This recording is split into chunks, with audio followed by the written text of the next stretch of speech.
दो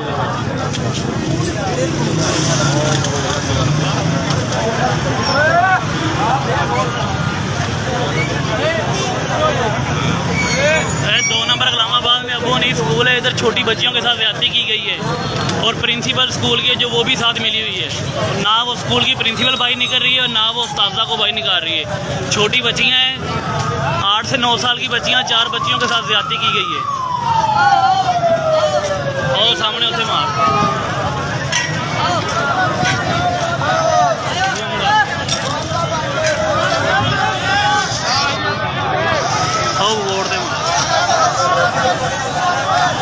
बीबियां लाई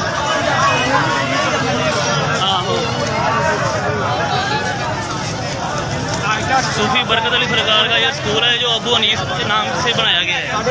अबू हनीफ कॉलेज है आ सूफी बरकत साहब का। ये जी मैडम आ प्रिंसीपल मैडम फरवा, उन्हें 8 दिन पहलों बच्ची नाल ज्यादती करवाई है। तो मैडम फरवा के नाल ਉਹਦੇ जो स्कूल की इंतजामिया वा वो भी नहीं साਡਾ साथ दे रही, ना मैडम साथ दे रही है। तैयब ग्रुप इंडस्ट्री वाले आ, ये स्कूल के ऑनर्स ने अपना अबू हनीफ दे। ये उस दिन आए, इन्होंने कहा तुहानू इंसाफ दिलावांगे। जो उन्हें पता लगा विच मैडम का नाम मैडम मुलबस है, स्कूल इंतजामिया मुलबस है, तो वह भी वापस चले गए। उन्होंने कहा असीं कुछ करते हैं, लिहाजा उन्होंने भी कुछ नहीं किया। स्कूल के मेन गेट पर 8 कैमरे लगे आ, उन्होंने 8 कैमरे कहते साढ़े 8 के 8 ही कैमरे खराब हो गए।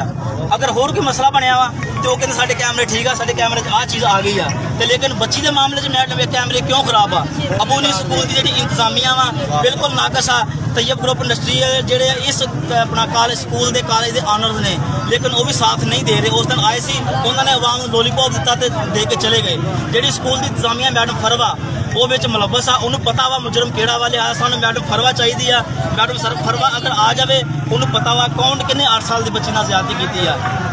तो मेहरबानी मेरी IG पंजाब अगे इमरान खान अगे अपील है कि इस बच्ची की जी ज्यादती हुई है इसका साथ दिता जाए। यह बच्ची के घर वाले खलोते आ, सानू 1 हफ्ता हो गया वा, कभी स्कूल लगे, कभी थाने, कभी रोड बना, कभी आ चीज़ कर, लेकिन कोई बंदा साथ नहीं दे रहा। साड़ी इस गल हाईलाइट किया ही नहीं।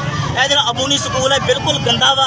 यह जी मैडम है मैडम गंदी आ। अगे भी 2-4 वाकया होया, मैडम ने वाकया हाईलाइट नहीं किया, पैसे दे के उन्होंने घर वालों को दबा दिता गया वा। लिहाजा इतों तक इस बच्ची के वालदा ने कहा गया वा कि तुम साढ़े को पैसे लै लवो, असीं तुहाडे बच्चे होर दाखिल कर देंगे, तुसीं इस गल ना करो। 1 हफ्ता मैडम ने यह गल दबाई रखी है।